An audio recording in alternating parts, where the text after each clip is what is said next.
Tim gabungan Barreskrim Polri Bea Cukai Khusus Kepri dan Lantamal 4 berhasil menggagalkan upaya penyelundupan 151.000 benih lobster bernilai 15,1 miliar.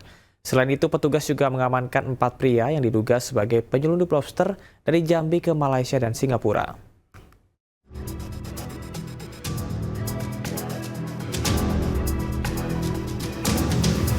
Aksi kejar-kejaran yang dilakukan tim gabungan Barreskrim Polri bersama Kanwil Bea Cukai Khusus Kepri dan Lantamal 4 terhadap sebuah kapal speedboat yang mengangkut 151.000 benih lobster asal Jambi tidak sia-sia. Meski tekong speedboat mencoba manuver untuk melarikan diri, namun tim Satgas Gabungan berhasil menghentikan speedboat tersebut di perairan Pulau Numbing, Bintan, Kepulauan Riau. Speedboat jenis high speed craft tersebut rusak parah akibat bertabrakan dengan kapal patroli petugas. Polisi berhasil menangkap 4 orang pria dari atas speedboat. Selain itu, polisi juga berhasil mengamankan 28 kotak berisi 151.000 benih lobster bernilai 15,1 miliar. Ini bisa menurunkan secara signifikan kegiatan penyelundupan baby lobster perorangan. Dan kita sudah cek atau kita teliti kemungkinan besar untuk pemodal dari kegiatan ini adalah dari warga negara asing. Diketahui pengungkapan aksi penyelundupan benih lobster kali ini adalah yang ke-6. Guna mempertanggungjawabkan perbuatannya, para pelaku dijerat pasal 102A Undang-Undang Nomor 17 Tahun 2006 tentang kepabeanan dan pasal 34 Undang-Undang RI Nomor 21 Tahun 2019 tentang karantina hewan. Dari Karimun, Kepulauan Riau, Iwan Muhan, iNews melaporkan.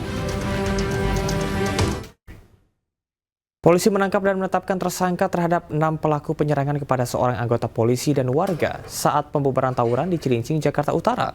Sementara 1 pelaku yang menyiram air keras masih diburu.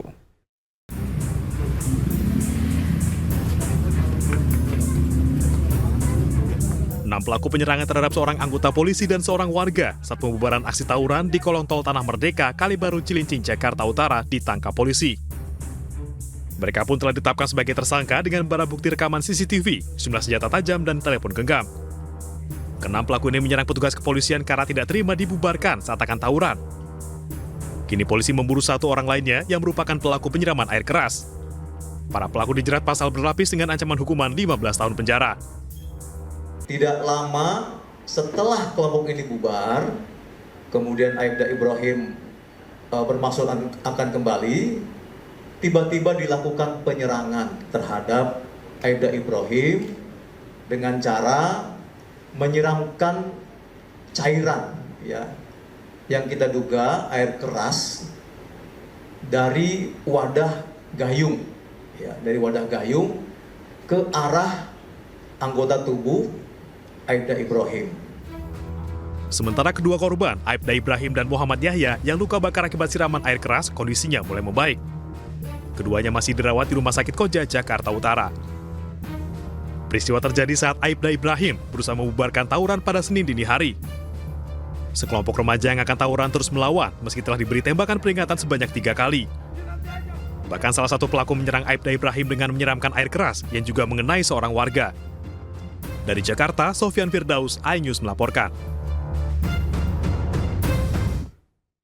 Prabowo Subianto menyinggung status darurat militer yang sempat diumumkan Presiden Korea Selatan.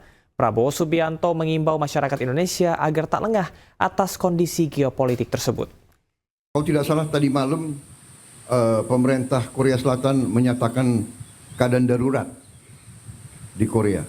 Jadi saudara-saudara, marilah kita jangan terlalu lengah, jangan terlalu santai.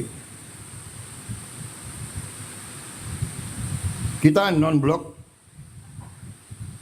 kita tidak memihak, kita menghormati semua negara. Itu maunya kita. Tapi saudara-saudara, 40% dari seluruh perdagangan dunia lewat lautan Indonesia. 40% seluruh perdagangan seluruh dunia lewat perairan kita. 70% energi Tiongkok, Korea, dan Jepang lewat perairan Indonesia. Bisakah kira-kira kalau terjadi perang besar, bisakah kita tidak terseret? Untuk itu kita butuh kepemimpinan politik yang handal. Dan kepemimpinan politik yang saya maksud bukan kepemimpinan politik yang hanya dari pemerintah. Dan untuk itu perlu ada kerukunan, perlu ada jiwa besar dari semua kalangan.